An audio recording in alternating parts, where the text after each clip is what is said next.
Kindergarten. Ikatlong markahan. Unang linggo. Appreciating our country. The Philippines is my country. Unang araw.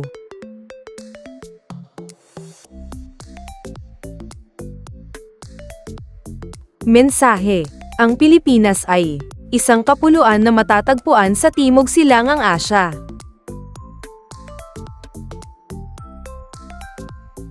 Ano ang pangalan ng ating bansa, at ano ang pinagmulan nito?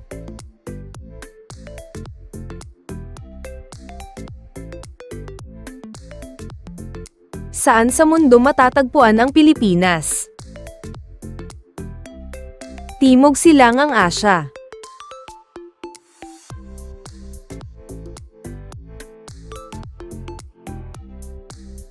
Letrang L. Bilang 16.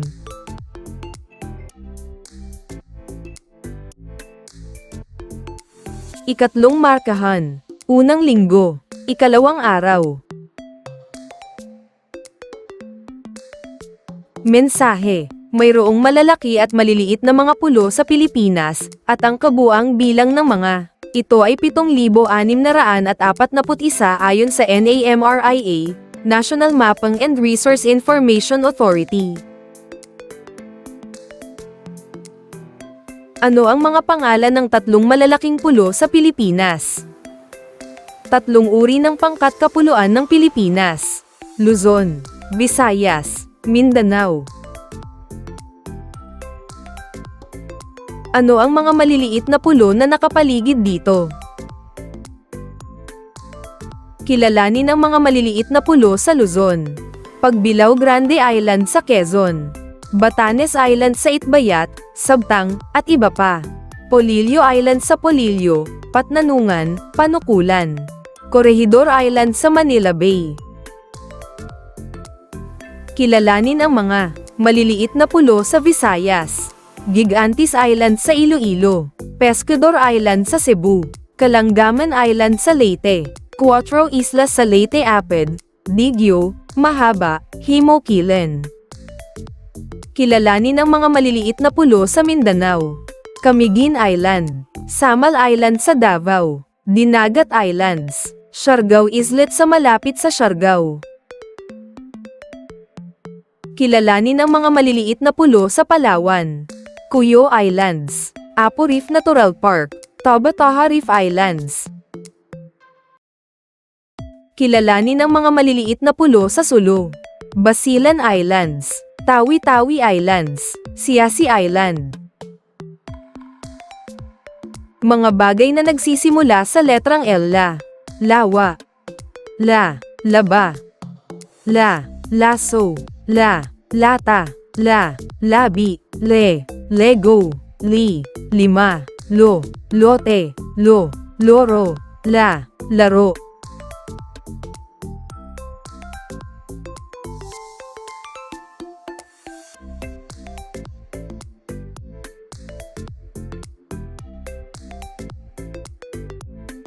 Ikatlong markahan.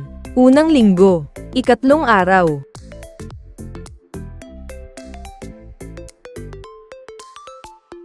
Mensahe. Ang kabisera ng Pilipinas ay ang Maynila na nasa pulo ng Luzon.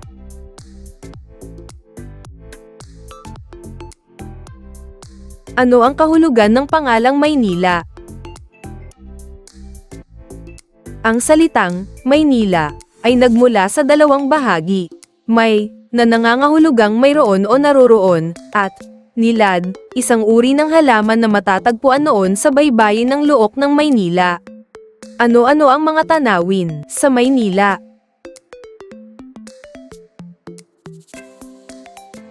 Mga pangunahing tanawin sa Maynila: Intramuros, Rizal Park, Luneta.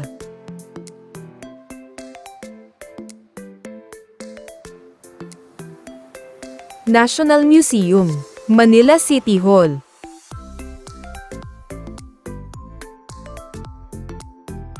Cultural Center of the Philippines, CCP, Manila Ocean Park.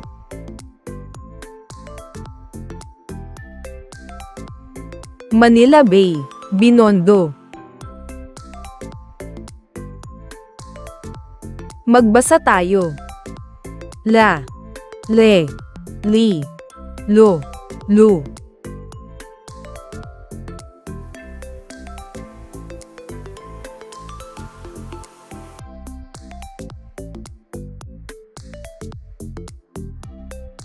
Ikatlong markahan. Unang linggo. Ika-4 na araw. Mensahe. Ang watawat ng Pilipinas ay may 3 kulay, 1 araw, at 3 bituin. Ano ang kahalagahan ng ating watawat?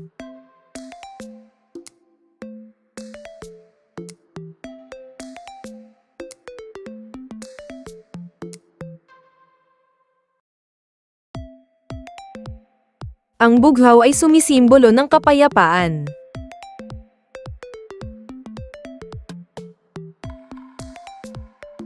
Ang pula ay simbolo ng kagitingan. Ang puting.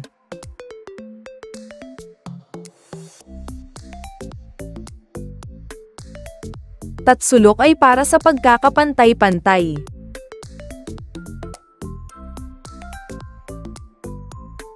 Ang 8 sinag ng araw ay kumakatawan sa 8 lalawigan na unang nag-alsa laban sa Espanya.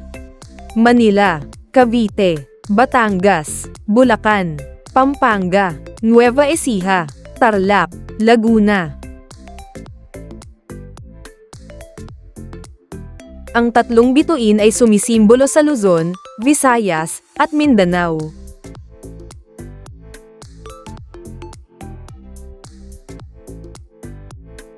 Paano natin maipakikita ang paggalang sa ating watawat? Paggalang sa ating watawat, tumayo ng maayos, nakaharap sa watawat, at ilagay ang kanang kamay sa dibdib habang inaawit ang lupang hinirang. Ang mga lumang watawat na nasira o luma na ay dapat sunugin ng maayos bilang bahagi ng wastong disposisyon, alinsunod sa batas. Tanggalin ang anumang sombrero o takip sa ulo bilang paggalang. Iwasan ang pagsulat, paglalagay ng anumang marka, o pagsira sa watawat.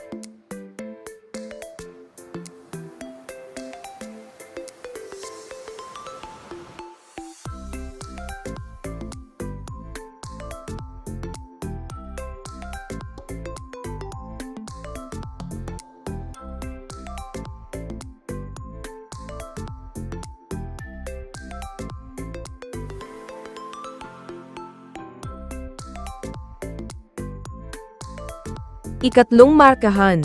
Unang linggo. Ika-5 araw.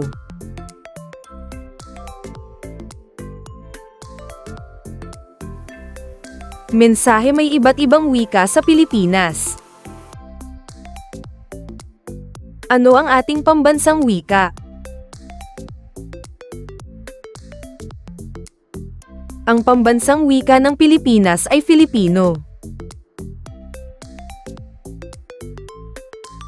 Ano ang wikang ginagamit ninyo?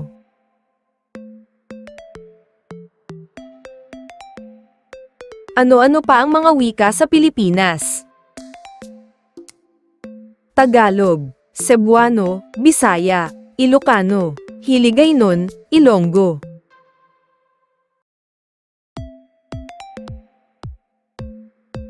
Bicolano, Waray, Pangasinense.